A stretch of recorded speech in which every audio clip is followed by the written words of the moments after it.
Lin Shun sat at the head of the council table, surrounded by advisors and generals. Reports lay spread before him, contracts terminated, shipments delayed. Yet his eyes weren't on the documents. They drifted to the empty chair across the room, where Yan Wu had sat earlier that week during a trade negotiation. Lin Shun cleared his throat. "We'll restructure the border tariffs, pull back the Eastern scouts until we confirm which house leaked the patrol maps." "But Your Grace," his steward began. "Do it," Lin Shun snapped. The room fell silent. When the meeting finally ended, Lin Shun stared down at a note left on the corner of his desk. Simple, unsigned. Written in delicate, almost mocking script. "Power makes the proud arrogant. You'll notice the difference when you start to lose." No seal, no clue.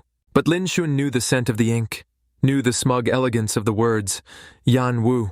That evening, the court held a feast. Yan Wu sat near the firelight, deep in conversation with an aging viscount. He didn't look at Lin Shun, not once, which is why Lin Shun couldn't stop looking. He found himself drifting toward him like a man in a daze. "Lord Yan," he said, voice low as he reached his side. Yan Wu turned. Their eyes met. "Your Grace, you look tired," he said with a perfect smile. "I've been occupied." Lin Shun's gaze lingered on his mouth. "Empires are heavy things to carry alone," Yan Wu said, lifting his wine glass. Before Lin Shun could respond, Yan Wu turned away, rising to join another group of nobles. That night, Lin Shun couldn't sleep. He stood by the open balcony, letting cold air bite into his skin. Far below, the city lights flickered like fireflies. He remembered the way Yan Wu had moved at the feast. Controlled, sharp, impossible to ignore. The way he looked at everyone but him. Possession coiled in Lin Shun's chest. Tight, unfamiliar, dangerous. He'd never been obsessed, never chased. But this wasn't simple intrigue anymore. It was hunger, not for power, not for victory. For him.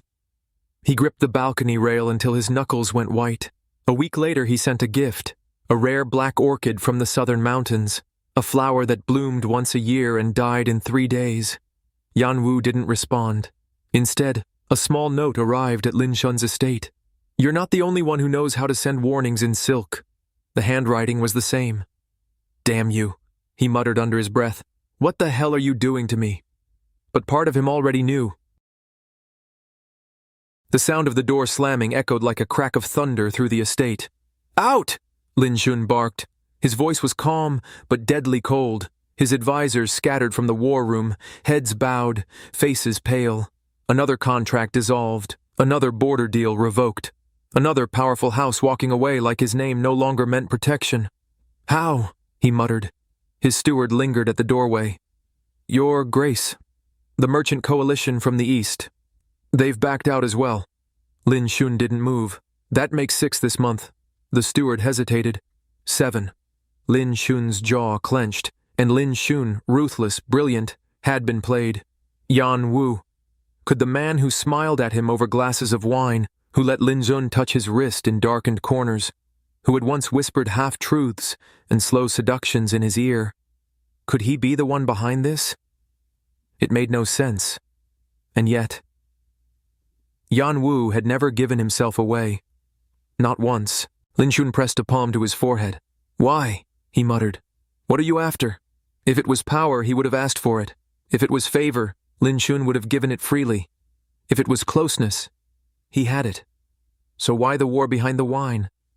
"I need to know what you are," he whispered. "Not a rival, not a lover, something else. Something familiar in all the wrong ways."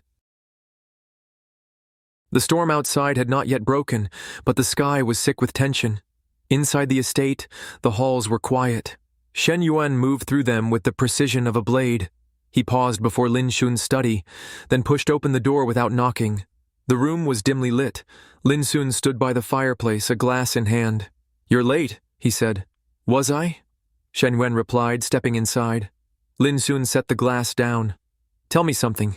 Do you ever get tired of the performance?" he asked. Shen Yuan's smile didn't reach his eyes. "Which one?" Lin Shun turned to face him. "You let me touch you. You laugh at my jokes, and still, everything I've built is falling apart." Shen Yuan raised a brow. "Coincidence?" "No, not anymore," Lin Shun said. "What do you want from me?" he asked. Shen Yuan studied him in silence. He could lie. He'd lied 100 times to get this far. Instead, he reached out, slow, careful, and ran his fingers up Lin Shun's chest, stopping just below his collarbone. "You tell me. You're the one who keeps letting me in," Shen Yuan whispered. The tension snapped. Lin Shun's hand caught his waist, dragged him forward, mouths colliding in something far messier than a kiss. Teeth, breath, fingertips grasping for power and losing it all in the same motion. It was angry, addictive, desperate. They hit the desk, knocking over a stack of letters. Forgotten reports useless now. Lin Shun shoved papers aside without looking, his hands fisting in the fabric at Shen Yuan's hips. "You think you can undo me and still come to me like this?" Lin Shun growled, lips at his throat. Shen Yuan's laugh was breathless, vicious. "Seems like I already have." Lin Shun pulled back, his hands still gripping tight. "Who are you, really?" he asked. Shen Yuan's smile faltered. "For just a second. You wouldn't believe me. Try me."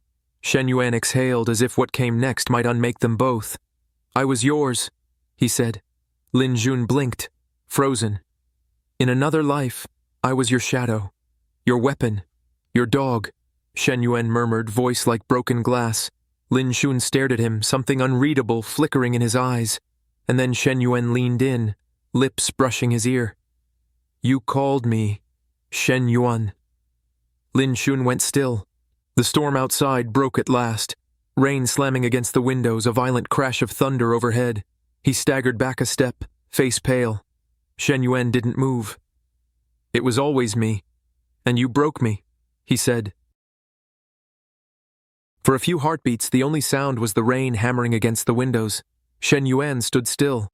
He watched Lin Shun's face shift, confusion first, then denial, then dawning horror.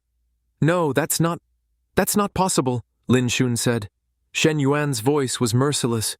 "You left me in chains." Lin Shun took another step back like the words had struck him. "You were a servant, a tool. You—" He stopped himself, voice cracking. "That wasn't me." Shen Yuan's mouth twisted into something between a laugh and a snarl. "No? It wasn't you who took me into your home, trained me to kill, taught me to obey, then discarded me like garbage when I became inconvenient? You ordered it. I was dragged out like a traitor while you stood there, said nothing, watched." The weight of silence crashed between them. Lin Shun closed his eyes. His hands were shaking now. "I thought it was mercy," he said. Shen Yuan barked out a bitter laugh. "Mercy? You called it mercy when they broke my ribs in prison? When they left me to rot behind stone and chains until the executioner arrived? You want mercy? You should pray I don't give you any." Lin Shun opened his eyes, and for the first time, they weren't cold or sharp. They were devastated. "You came back just to ruin me." "Yes, I did," Shen Yuan said, firm, final. "Why now?" Lin Shun asked. "Because I wanted you to see it. I wanted you to know it was me while it all burned down around you." He moved closer. "And I wanted to see if there was anything left in you worth regretting," Shen Yuan whispered. Lin Shun stood there, trembling. "Is there?" Shen Yuan studied him, and for a moment something flickered. Not forgiveness, not weakness, just memory. Then it was gone. He stepped back. "No." Lin Shun reached out. "Please." Shen Yuan slapped his hand away like it burned. "You don't get to touch me anymore." His voice was cold again, empty. "The man you broke died with your empire." He turned, walked to the door.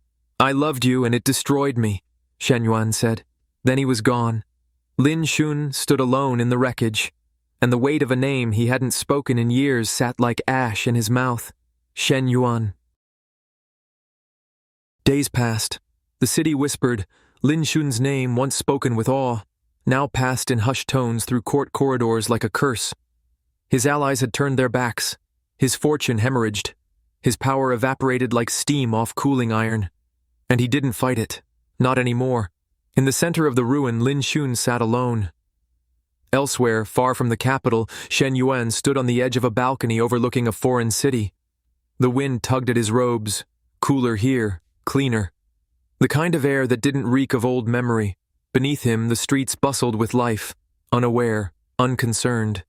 His wine glass sat untouched. He didn't drink now, not after that night. Behind him, a servant approached. My lord, the envoy awaits. Shen Yuan didn't answer. He leaned forward, resting his elbows on the cold stone, eyes distant.